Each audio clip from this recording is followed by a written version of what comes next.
తహసీల్దార్ అర్జిస్తుంటే నవ్వుకుంటున్నారు. నవ్వుకోవడం కాదు, మీరు సిగ్గుపడాలా. 80 ఏళ్ల స్వాతంత్ర భారతదేశంలో దళితులకు శ్మశానం అంటే ఎంఆర్ఓ ఏం చేస్తారని చెప్పి అడుగుతున్నాను.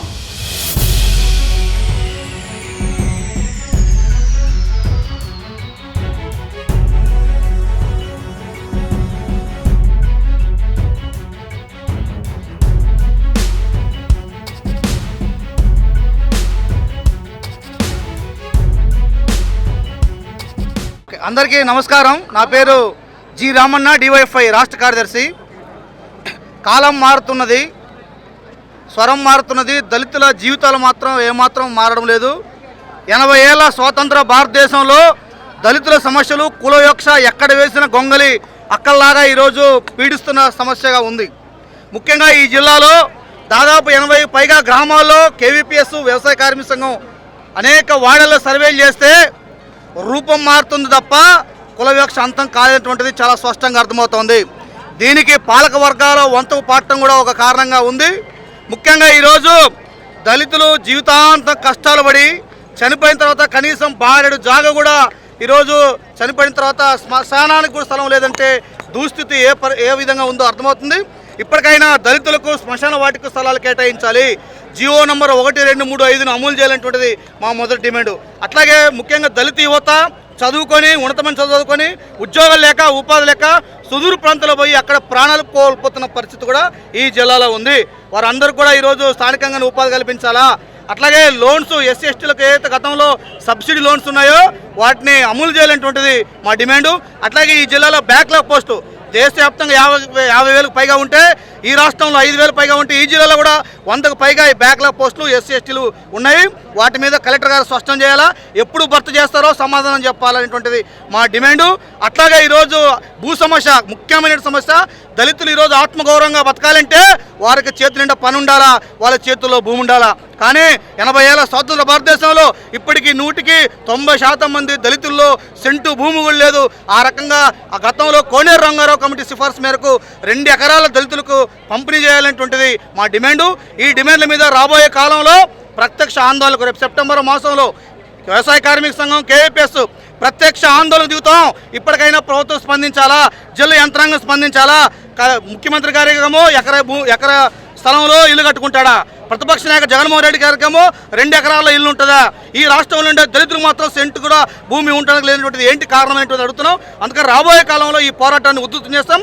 కలెక్టర్ గారు జిల్లా యంత్రాంగం స్పందించాలని చెప్పి మేము డిమాండ్ చేస్తున్నాం. దానిలో ప్రధానంగా దళిత వాడలకు సంబంధించి దళితులకి ఇప్పటికి కూడా శ్మశాన వాటికలు అనేక గ్రామాల్లో లేవు. అయితే దానికోసం జీవో ఉంది. 1235 జీవో ఉంటే ఆ జీవోని అమలు చేసే దాంట్లో అధికారులకి చిత్తశుద్ధి లేదు. అలాగే ఎస్సీ ఎస్టీలకు సంబంధించి సప్లాన్ నిధుల్ని సక్రమంగా ఖర్చు చేయకపోవడం వల్లనే దళిత వాడలు అభివృద్ధి చెందకుండా ఉన్నాయని చెప్పి మేము ఈ సందర్భంగా చెప్పదలుచుకున్నాము. అలాగే జస్టిస్ పున్నయ్య గారి కమిటీ సిఫార్సుల్ని అమలు చేయడంలా, అందువలనే ఇప్పటికి కూడా దళితుల్ని దేవాలయాల్లోకి రానియడంలా, రచ్చబండల మీద కూర్చొనియడంలా, అలాగే దళితులకి శ్మశాన వాటికలు శాంక్షన్ చేయడంలా, అలాగే దళిత వాడల్లో అనేక సమస్యలు మౌలిక సమస్యల పరిష్కారం కాకుండా ఉన్నాయి. అలాగే అట్రాసిటీస్ తగ్గేదానికోసం జస్టిస్ పున్నయ్య గారు అనేక కమిటీ సిఫార్సులు చేయడం జరిగింది. జస్టిస్ పున్నయ్య గారి కమిటీ సిఫార్సుల ప్రకారం ప్రతి 3 నెలలకు ఒకసారి అధికారులు వచ్చి గ్రామాల్లో మీటింగులు పెట్టాలా, దళితులకి దళితేతరులకి అవగాహన కార్యక్రమాలు కల్పించాలా. కానీ ఎక్కడ కూడా మానిటరింగ్ కమిటీలు సక్రమంగా పనిచేసిన పాపాన పోవడం లేదు. అందుకనే ఖచ్చితంగా మేము ఈ విషయాన్ని కలెక్టర్ గారి దృష్టికి తీసుకొని పోవాలనుకుంటున్నాము. ఎలాగో గ్రామాల్లో అగ్రవర్ణాలు దళిత బిడ్డల్ని దళితుల్ని గ్రామాల్లోకి రానివ్వరు, రచ్చుల ఆ అరుగుల మీద కూర్చొనేవారు, గ్రామ దేవాలయాల్లోకి రానివ్వరు, వాళ్ళెట్టా రానివ్వరు. కానీ ఈ దేశ ప్రథమ పౌరులు అయినటువంటి రాష్ట్రపతులను కూడా అవమానిస్తున్నారు. ఈ గతంలో మాజీ రాష్ట్రపతి రామ్నాథ్ కోవింద్ని ఒక ఆలయంలోకి వెళ్ళాడని చెప్పి ఆ దేవాలయాన్ని శుద్ధి చేశారు. ముర్ము గారిని దళిత మహిళ, ఎస్టీ మహిళ అని చెప్పి విధవరాలని చెప్పి అయోధ్య రామాలయానికి పిలవలేదు, పార్లమెంటు ప్రారంభోత్సవానికి పిలవలేదు. ఎంత దుర్మార్గమైన పరిస్థితి మీరు ఆలోచించండి.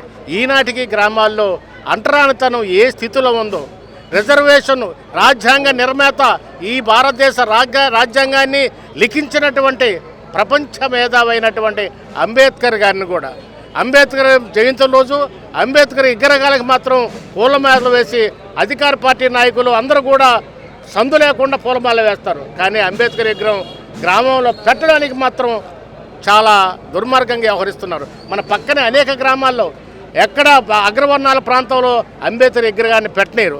నిన్నగాక మొన్న ప్రకాశం జిల్లాలో అంబేద్కర్ విగ్రహం పెడితే పడగొట్టి పెట్టడానికి లేదని చెప్తే పోలీసులు పోయి ట్రాక్టర్లు తీసుకొని వచ్చి పోలీస్ స్టేషన్లో పెట్టుకునేటువంటి దుర్మార్గమైన స్థితి ఈ రోజుకి దళితుల పట్ల ఉన్నారు.